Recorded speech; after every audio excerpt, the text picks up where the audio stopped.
एक गांव में एक साधु रहा करता था। जब भी यह नाचता तभी बारिश होती थी। इसलिए गांव के लोगों का जब भी बारिश की ज़रूरत होती तभी वे लोग साधु के पास जाते और उनसे अनुरोध करते कि वह नाचे। और जब वह नाचने लगते तो बारिश ज़रूर होती थी। कुछ दिनों बाद 4 लड़के शहर से गांव में घूमने आए। जब उन्हें यह बात पता चली कि किसी साधु के नाचने से बारिश होती है तो उन्हें यकीन नहीं हुआ। शहरी पढ़ाई लिखाई के घमंड में उन्होंने गांव वालों को चुनौती दे दी कि अगर हम भी नाचेंगे तो बारिश होगी, और हमारे नाचने से बारिश नहीं हुई तो साधु के नाचने से भी बारिश नहीं होगी। अगले ही दिन सुबह सुबह गांव वाले उन चारों लड़कों को लेकर साधु की कुटिया के पास पहुंचे। गांव वालों ने साधु को सारी बात बताई। फिर उन लड़कों ने नाचना शुरू किया। पहले लड़के ने नाचना शुरू किया और आधा घंटा बीत गया।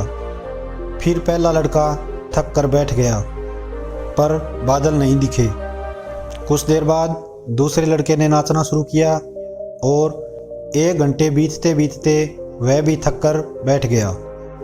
बाकी दोनों लड़कों ने भी ऐसा ही किया, पर बारिश नहीं हुई। अब साधु की बारी थी। उसने नाचना शुरू किया। 1 घंटा बीत गया पर बारिश नहीं हुई।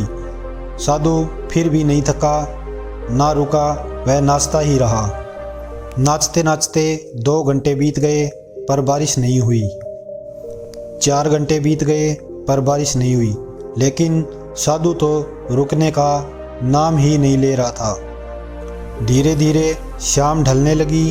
तभी बादलों की गड़गड़ाहट सुनाई दी और थोड़ी देर बाद जोरों की बारिश होने लगी। यह देखकर चारों लड़के दंग रह गए और तुरंत साधु से क्षमा मांगी।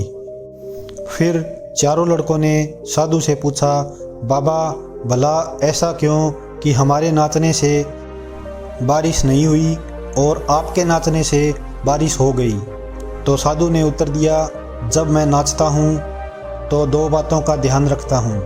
पहली बात तो मैं यह सोचता हूँ कि अगर मैं नाचूंगा तो बारिश को होना ही पड़ेगा, और दूसरी यह कि मैं तब तक नाचूंगा जब तक कि बारिश न हो जाए। सफलता पाने वाले भी यही गुण विद्यमान होता है।